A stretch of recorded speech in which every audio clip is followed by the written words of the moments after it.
अब आयोग बताए ये सबूत जो है आयोग का कैसे 115 क्वेश्चन नंबर बनाने वाले को पास कर दिया है और जो है कि 136 नंबर बनाने वाले को फेल कर दिया है। माननीय मुख्यमंत्री को कह देना चाहता हूँ, सुन लीजिए अच्छे तरीके से, अध्यक्ष और सचिव और मेंबर बदलने से जेपीएससी क्लीन नहीं होता है। जेपीएससी क्लीन करने के लिए आपको पारदर्शिता से परीक्षा लेना पड़ेगा। उन्होंने एक पूर्वाग्रह से ग्रसित होकर बैठे हुए हैं, हमारी वो सुनने वाली नहीं है। हम लोग 230 नंबर जो कैंडिडेट लाया है उसका सिलेक्शन हो गया है, ठीक है, ये 230 में, और 248 के जो कैंडिडेट हैं वो फेल हैं। शरीर के मरने के बाद आत्मा भटकती है, लेकिन यहाँ पे विपरीत हो गया है। हेमंत सोरेन जी का आत्मा मर गया है और शरीर भटक रहा है।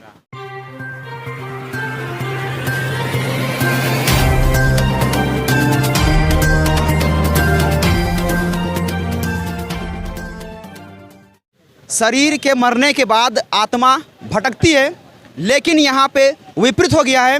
हेमंत सोरेन जी का आत्मा मर गया है और शरीर भटक रहा है।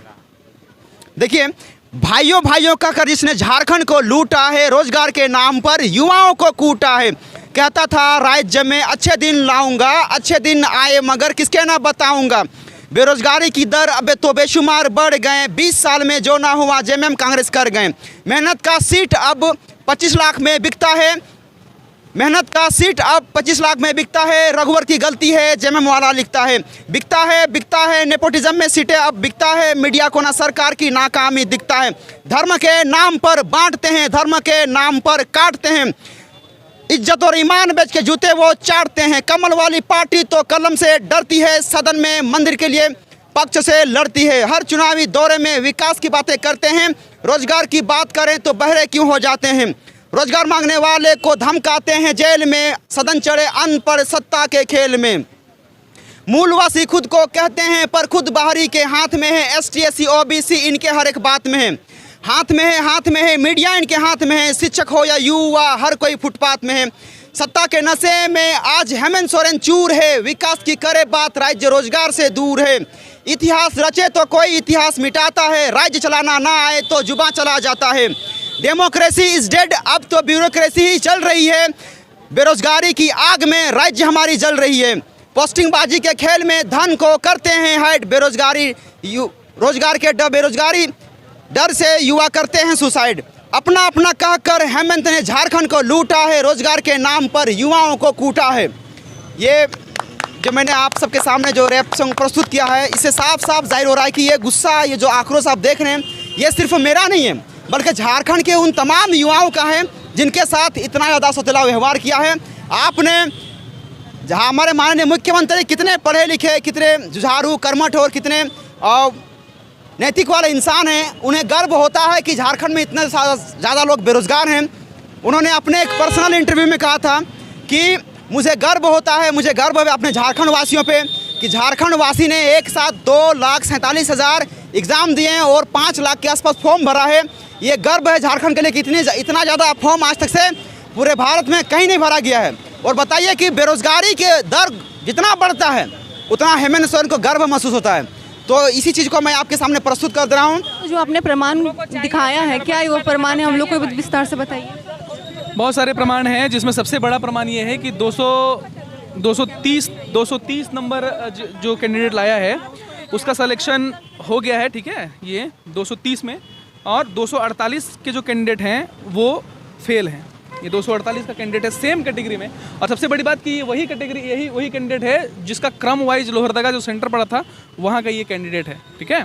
इसके अलावा भी बहुत सारी चीज़ें हैं जो इनकी जो नियमावली थी, ये तो और आंसर सीट्स हैं, और इसके अलावा इनकी जो नियमावली थी उसकी जो फोटोकॉपी वो भी हमने इन्हों दी है। सीरियल क्रम में जो निकाला गया था वो भी हमने जमा किया है।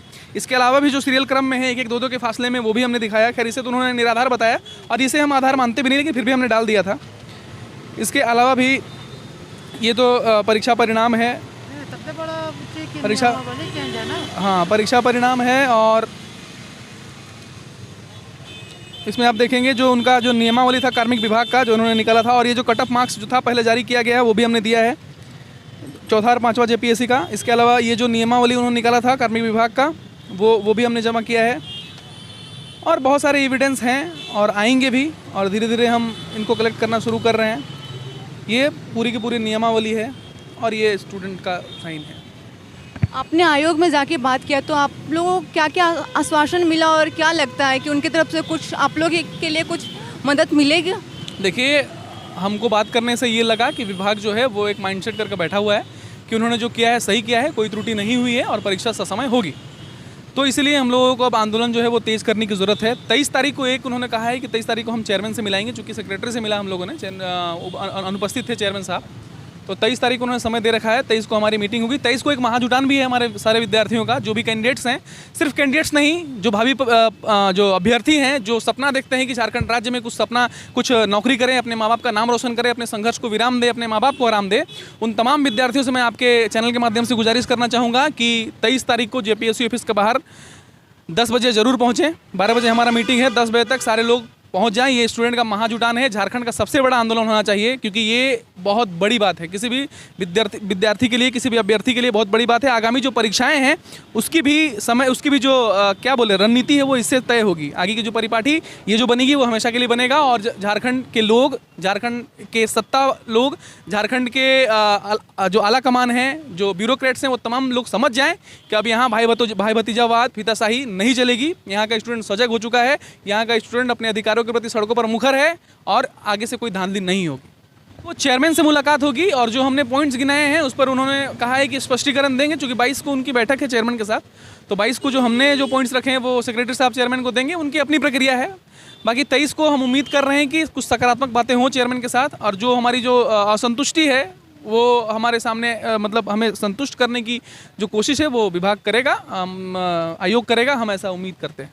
क्या अभी ठोस बात पे आप लोगों ने जब सबूत दिया तो क्या उन्होंने रिप्लाई किया है? रिप्लाई यही दिया है कि वो कट ऑफ जल्द से जल्द जारी करवाएंगे और रिजेक्शन लिस्ट भी जारी करवाएंगे। अगर किसी का रिजेक्ट हुआ है फॉर्म तो किस बेसिस पे रिजेक्ट हुआ है, और 23 को चेयरमैन से मिलने की बात की गई है। देखिए ऐसा तो है, किससे बात हुई? सेक्रेटरी से बात हुई है। कौन है सेक्रेटरी, क्या नाम बताइए? हिमांशु झा। तो उन्होंने पॉजिटिव आप लोग रुख देखा है, आप लोग बातचीत किया है? जी, लिटिल बिट पॉजिटिव। वो कह रहे हैं कि अगर ऐसी गड़बड़ी हुई है तो इस बेसिस पे कार्रवाई की जाएगी और इन्वेस्टिगेट किया जाएगा, और कट ऑफ जल्दी से जल्दी जो है वो निकलवाया जाएगा। नहीं, कब तक कोई डेडलाइन दिया है उन्होंने? डेडलाइन नहीं दिया है, उन्होंने कहा कमीशन से बात करेंगे और कमीशन इस पे आगे स्टेप। और चेयरमैन साहब से बात करवाएंगे? हाँ, वो करवाएंगे 23 को। कंफर्म है ये बोला? कंफर्म। आप बताइए क्या बोल? ऐसा है कि विभाग जो है वो पहले से माइंडसेट करके बैठा हुआ है, ठीक है। हम लोगों की बातें कुछ भी रखी गई, उन्होंने एक पूर्वाग्रह से ग्रसित होकर बैठे हुए हैं, हमारी वो सुनने वाली नहीं है। हम लोगों का नहीं, पूर्वाग्रह बहुत बड़ा एक आरोप है, पूर्वाग्रह से बैठे क्या शब्द को ऐसे मड़ोड़ के पेश ना किया जाए। पूर्वाग्रह ये कि उन्होंने एक मानसिकता तय करके बैठी है कि हमने जो किया है ठीक किया है, हमने जो भी सबूत पेश किए उनके सामने, लगता है कि ऐसा कुछ नहीं हुआ। जी जी। तो हमारी पहली और अंतिम मांग जो है अभी भी शाश्वत है कि हमारी जो परीक्षा जो है, सातवीं प्रारंभिक परीक्षा हुई थी, उसे रद्द किया जाए। अभी भी मांग है। बातें हुई उनसे, बातें ये हुई कि उन्होंने जो हम लोगों ने सबूत दिया है, उन्होंने कहा कि हम इस पर देखेंगे, इस पर बात करेंगे, और हमने रखी थी कि हमें चेयरमैन साहब से बात करनी है, तो उन्होंने कहा कि हम 23 तारीख को उनसे मिलाएंगे। 23 तारीख को 12 बजे चेयरमैन से हम मिलेंगे, उनसे ये बातें उनके सामने रखी जाएगी। तब तक उन्होंने कहा है कि एक मीटिंग होगी उनकी, और एक जो ऑफिशियल जो कटअप होगा वो जारी किया जाएगा, और कटअप के साथ एक रिजेक्शन लिस्ट भी जारी किया जाएगा जिन लोगों का रिजेक्शन हुआ है। तो अभी ये बातें हुई है, बहरहाल बातें अभी भी वहीं अटकी हुई है, हमारी मांगे जो है शाश्वत हैं, अभी भी बरकरार है। नहीं, आपको ये कैसे लगा कि वो लोग तय करके बैठे हुए हैं कि वो जो उन्होंने किया वो सही है? बार बार कह रहे थे, आदरणीय जो प्रशासनिक अधिकारी साहब बैठे हुए हैं, हिमांशु मोहन साहब, बार बार ये कह रहे हैं कि देखिए हम सही कह रहे हैं, हम जान रहे हैं कि क्या हुआ है, हम आपको बता देंगे, आप संतुष्ट हो जाएंगे। हम कुछ भी कह रहे हैं, उनका जवाब यही है कि हम जान रहे हैं सब कुछ सही हुआ है। साहब, जब सब कुछ सही हुआ है तो फिर ये कम्युनिकेशन गैप क्यों है, हम लोग सड़कों पे क्यों हैं? तो बात यही बात है। 230 जो कैंडिडेट है जिसके बारे में बात हुई थी कि पास कर गए हैं, ठीक है, तो 230 वाले पास नहीं, 230 वाला पास है, 248 वाला फेल है, 230 वाला पास है। उस पर वो बोले कि हम देखेंगे, कंसिडर जो भी होगा इस पे बात होगी, एक बैठक होगी उनकी, जो उनका कार्यालयी जो नियम है उसको पालन करेंगे। लेकिन बहरहाल हमारी जो मांग है देखिए, कार्यालय पहुंच गए। ये तो बार बार होते रहा है कि जब से युवाओं का भविष्य ही बन गया है कि परीक्षा दो, कभी सदन के पीछे भागो, कभी कोर्ट के पीछे भागो, तो फिर कार्यालय के पीछे भागो। हम लोग परीक्षा देते हैं ताकि हमें ट्रेनिंग दिया जाए और हमें हमारे जगह में पहुंचाया जाए, लेकिन हमें दफ्तरी चक्कर काट के हम इतना ट्रेन हो जाते हैं ना कि पढ़ने लिखने से हमारा मन ही मतलब भ्रमित हो जाता है। और ऐसे में आज यहाँ पे हम लोग जो आए हुए हैं, यहाँ आने का हमारा एक ही पर्पस है कि 2 दिन पहले जो हम लोग यहाँ पे आए हुए थे, तो आयोग ने कहा था कि आप लोगों को 2 दिन का समय दिया जाता है। 2 दिन के अंदर आप लोग यहाँ पे कोई भी ऐसा कोई ठोस बुनियादी एविडेंस यहाँ पे कलेक्ट कीजिए, जिससे ये साबित हो सके कि इस परीक्षा में वाकई में अनियमितताएँ हुई हैं, गड़बड़ियाँ हुई हैं। और वही सबूत लेकर के हम लोग यहाँ पे आज पहुँचे हुए हैं। और हमारे पास ऐसे बहुत सारे एविडेंस है और बहुत सारे हमारे मुख्य बिंदु हैं, जिन बिंदुओं पे अंदर वार्ता होगी और बातचीत होगा। जिन बिंदुओं में से कुछ बिंदुएं इस प्रकार से हैं कि पहला बिंदु में आता है कि यहाँ पे 230 अंक प्राप्त करने वाला अभ्यर्थी पास हो गया है और जो 272 अंक प्राप्त किए हैं वो अभ्यर्थी फेल हो गए हैं। तो ये एक बिंदु है। दूसरा बिंदु ये है कि यहाँ पे रिजर्वेशन रोस्टर को अच्छे से फॉलो नहीं किया गया है। तीसरा बिंदु यहाँ पे यह है कि क्षैतिज आरक्षण का बात किया गया था, वो नहीं दिया गया है। चौथा बिंदु यहाँ पे यह है कि ये JPSC एग्ज़ाम ने जो रिजल्ट पब्लिश किया है उसमें कटअप को दिया ही नहीं है। कटअप क्या है, उस कटअप को यहाँ पे जाहिर ही नहीं किया है। तो हमें कटअप चाहिए। और पांचवा बिंदु जो है यहाँ पे कि एक ही क्रम में कैसे आखिर एक ही इंस्टीट्यूशन का, एक ही सेंटर का, एक ही कमरे का इतने सारे अभ्यर्थियों का एक साथ चयन कैसे हो सकता है। और ये महज मैंने सिर्फ एग्जाम्पल आपको लोहरदगा का दिया है, साहेबगंज का दिया है, हज़ारीबाग का दिया है, लातेहार का दिया है, सिर्फ मैंने वो एग्जाम्पल दिया है। लेकिन ऐसे बहुत सारे और भी ज़िले हैं जहाँ पे इस तरह के अनियमितताएँ, गड़बड़ियाँ और विसंगतियाँ हुई हैं। और उन तमाम ज़िलों में देखा जाए तो सिर्फ बहुत सारे 24 ज़िला का बात करेंगे तो हर ज़िला में कहीं 4, कहीं 3, कहीं 2, कहीं 5 इस तरह से सेटिंग हुआ है। और एग्ज़ाम जिस दिन हो रहा था उसी दिन 10 बजे के आसपास सबको क्वेश्चन प्रोवाइड कराया गया। और 10 बजे जो क्वेश्चन प्रोवाइड किया गया तो भले वो पेपर 1 में अच्छा चीज़ को नहीं लिख पाया क्योंकि पेपर 1 पहले से उन लोग का ठीक ठाक था, लेकिन पेपर 2 के लिए उन्हें पहले से ही आंसर शीट मिल चुका था। और वहाँ जाने के बाद केवल वो आंसर रंग के आए हैं, क्वेश्चन नहीं रंगे थे। क्वेश्चन को उनके पास था ही नहीं, सिर्फ आंसर जाके वहाँ पे OMR शीट को भर के आ गए। और उससे भी बड़ी बात यहाँ पे सामने ये आ रही है कि OMR शीट रंगने के बाद बहुत सारे ऐसे लोग यहाँ पे भी, बहुत सारे युवा ऐसे आए, जैसे कि साहेबगंज के बहुत सारे युवा फ़ोन कर रहे हैं, लोहरदगा के बहुत सारे युवा फ़ोन कर रहे हैं। जब पब्लिकली अपील किया गया कि आपके पास जो भी साक्ष्य है हमारे पास प्रस्तुत करवाइए, हम उन्हें आयोग को सौंपेंगे, हम उन्हें सोशल मीडिया के माध्यम से, मीडिया के माध्यम से उसे लोगों तक फैलाएंगे, उसे और ज़्यादा जितना ज़्यादा हो सके उसे हम उन तमाम लोगों तक पहुँचाएँगे, पब्लिकली करेंगे। तो बहुत सारे लोग एविडेंस दे रहे हैं, जिस कारण से अब साफ जाहिर हो रहा है कि यहाँ पे खेला बहुत ही व्यापक स्तर पे हुआ है, बहुत ही बड़े पैमाने पे हुआ है। और खेला का शुरुआत जो है वह आयोग से ही शुरू हुआ है। देखिए इन सारे मुश्किलों का हल एक ही चीज़ है, अगर कोई कपड़ा वगैरह अगर किसी का फटता है तो भाई ठीक है, उसको थोड़ा बहुत सी के रफ करके चला सकते हैं। लेकिन अगर पूरा कपड़ा एकदम पूरा फट चुका है, पूरा गुदरी हो चुका है, तो उसको हम कैसे पहन सकते हैं। उसको पूरी तरह से नेगलेक्ट करना चाहिए, पूरी तरह से रिजेक्ट करना ही सबसे बड़ा समाधान होगा। इसीलिए हर हाल में 7वीं JPSC परीक्षा को रद्द करना पड़ेगा। और मैं एक चीज़ बताना चाहूँगा उन तमाम मेंस के तैयारी कर रहे अभ्यर्थियों को कि आप लोगों को बहुत सारी शुभकामनाएं, आप लोग मेंस का तैयारी कीजिए। लेकिन मैं चैलेंज करूंगा आप सबको, दावे के साथ बोलूँगा कि इसमें 200 से भी ज़्यादा सीटें बिक चुकी हैं। और 200 से ज़्यादा सीटें बिक चुकी हैं मतलब कि आपका जो लड़ाई है वो केवल 50 सीटों में है। और उन 50 सीटों में कितने मेधावी अभ्यर्थी घुस पाएंगे वो मैं भी जानता हूँ। और इसीलिए सभी लोगों को बोलूँगा कि ये लड़ाई सबकी है। और तमाम जो 2,47,000 युवा जो एग्ज़ाम दिए थे उन तमाम फेल अभ्यर्थियों को, जो आपको मुझे फेल नहीं बोलना चाहिए लेकिन आपको फेल करवा दिया गया है, उन तमाम अभ्यर्थियों को मैं बोलना चाहूँगा कि आप इस लड़ाई के लिए कभी भी तैयार रहिए, कभी भी आपको बुलाया जा सकता है। एक बहुत बड़ी मूवमेंट की तैयारी की जा रही है और इसलिए तमाम लोगों को बुलाया जा रहा है। और आप लोग तैयार रहें। आप लोगों का जो लड़ाई है हो सकता है हम लोग इसे एक रणनीति के तहत डिस्ट्रिक्ट वाइज भी कोऑर्डिनेट कर दें, इसे हम लोग ब्लॉक लेवल पे कोऑर्डिनेट कर दें, लेकिन संघर्ष होगा, उलगुलान होगा, आंदोलन होगा और बहुत बड़े पैमाने पर होगा।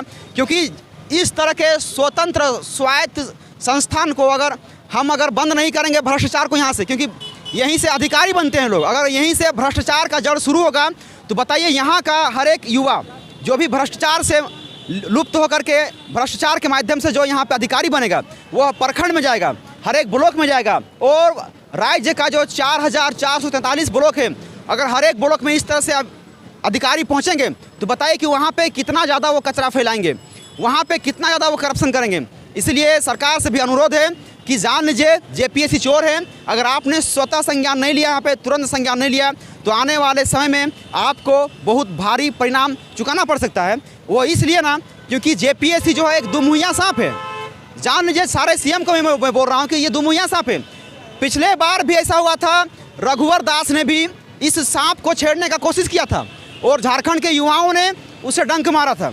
तो वैसे ही आपको बोला जा रहा है कि दुमुहिया सांप है, इसे अगर आप आगे से छेड़िएगा तो युवा पीछे से डंक मारेगा, अगर पीछे से छेड़िएगा तो युवा आगे से डंक मारेगा। बस यही सब बोलना चाहूँगा कि बस आपके पास समय है, समय रहते ही इस जेपीएससी को रद्द करिए, 7वीं जेपीएससी को, और जो आपने फॉर्म भरने का जो तिथि निकाला है उसे अविलंब रोकिए। इसलिए कराना चाहते हैं क्योंकि राज्य की सबसे बड़ी संस्था है और राज्य की सबसे बड़ी संस्था से जो सिलेक्टेड होंगे, जो अधिकारी बनेंगे, जो राज्य के सबसे गरीब किसान मजदूर जो होंगे उससे जुड़ के काम करेंगे, और वहाँ यदि सेटिंग गेटिंग करके जो है कि फिर भी पुत्र दामादों को अंदर किया जाएगा तो यह इसका असर जो है कि महज अभ्यर्थियों से जुड़ी हुई नहीं है, इसका असर राज्य के सबसे निचले स्तर के जो गरीब है, किसान है, मजदूर है, वो इफेक्टेड होंगे। और ये सरकार जो आई थी कह के कि ये जेपीएससी को क्लीन करेंगे, और ये सरकार जेपीएससी को जो है कि चेहरे बदल करके क्लीन करना चाहती है। मैं माननीय मुख्यमंत्री को कह देना चाहता हूँ, सुन लीजिए अच्छे तरीके से, अध्यक्ष और सचिव और मेंबर बदलने से जेपीएससी क्लीन नहीं होता है। जेपीएससी क्लीन करने के लिए आपको पारदर्शिता से परीक्षा लेना पड़ेगा। जब चेहरे बदल करके आप 2 साल पहले का जो है कि आप करंट अफेयर्स पूछे हैं, चेहरे बदल के आप जेपीएससी में अब जो है गलत आउट ऑफ सिलेबस सवाल पूछे हैं, जेपीएससी में चेहरे बदल के आप गलत आंसर की जारी किए हैं, और तो और भ्रष्टाचार का सारा रिकॉर्ड को तोड़ दिए हैं। और अब जो है कि पूरा एक एक सेंटर से कर्मवार जो है कि अब जो है अंदर कर दिए। अब क्या बोले थे कि मैं भगवान से प्रार्थना करता हूँ कि मेरा घर परिवार से नहीं हो, अब मुंह में ये बोल रहे थे लेकिन अंदर अंदर अब ये बोल रहे हैं, प्रार्थना कर रहे होंगे कि हम सीएम बनेंगे तो जेपीएससी में टोटल सीट मेरा ही घर परिवार से घुसाएंगे। और अब देख सकते हैं इसका जीता जागता सबूत है, और सबूत कल हम लोग पूरा पब्लिकली आप लोग के माध्यम से पेश भी कर दिए हैं। आज आयोग को भी हम लोग सौंप रहे हैं। अब इतना दिन जब हम लोग बोल रहे तो लग रहा था कि छात्र लोग झूठ बोलता है, ये लोग फेल करके जो है कि ये लोग हल्ला गुल्ला करता है, इन लोग का काम धंधा नहीं है, पढ़ाई लिखाई नहीं करना है। अब आयोग बताए ये सबूत जो है आयोग का कैसे 115 क्वेश्चन नंबर बनाने वाले को पास कर दिया है और जो है कि 136 नंबर बनाने वाले को फेल कर दिया है। ये अब हम नहीं बोलेंगे, अब अभी दिन है, अब दिन को रात बोलिएगा, ये दिन को दिन बोलिएगा, ये आयोग तय करे। और पूरे झारखंड के तमाम जनता, 3.25 करोड़ जनता टकटकी नज़रों से देख रही है कि राज्य की सबसे बड़ी संस्था में क्या हो रहा है। और सीएम सुन लीजिए, आज 18 दिन हो गया हम लोग का डिमांड करते हुए, अब हम लोग बहुत दिन नम्र निवेदन हो गया, अगर आप जेपीएससी को क्लीन करने का नाम से सरकार बनाए हैं और अगर आप क्लीन नहीं कर सकते हैं तो अब हम लोग करने के लिए तैयार हैं। इस राज्य में अब तो हम लोग जेपीएससी घेराव किया है। स्थापना दिवस के रोज भी लाखों लाख के छात्र एकजुटता दिखा के ताकत प्रदर्शन किए हैं। अब जो है हम लोग अगर 2-4 दिन के अंदर अगर जेपीएससी रद्द नहीं होता है तो मैं आपके चैनल के माध्यम से घोषणा करता हूं, झारखंड के सारे छात्र तैयार रहे, बहुत बड़ा कार्यक्रम का घोषणा होने वाला है।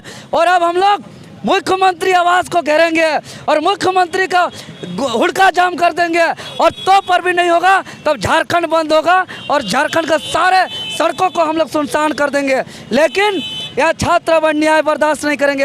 अब सुन लीजिए मुख्यमंत्री महोदय, ये सब नहीं चलेगा, अब बहुत हो गया है अत्याचार, शोषण, जुर्म और अधिकार का हनन, अब नहीं चलेगा इस राज्य में।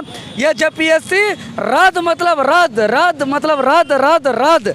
अब सेटिंग गेटिंग करते हैं और जो रोल नंबर हम लोग सौंपे हैं 115 सवाल बना के पास, मैं आपके चैनल के माध्यम से दावे के साथ कह सकता हूं, अगर उक्त रोल नंबर पर कोई कैंडिडेट के अलावा कोई कुत्ता बिल्ली भी बैठता तो उसको पास कर दिया जाता, क्योंकि ये कोई आयोजित से परीक्षा लिख के पास नहीं किया है, इसको अध्यक्ष के मेहरबानी से पास कराया गया है। और ये सारे मेहरबानी यहाँ के मुख्यमंत्री के संरक्षण से किया जा रहा है, इसीलिए ये सब नहीं चलेगा।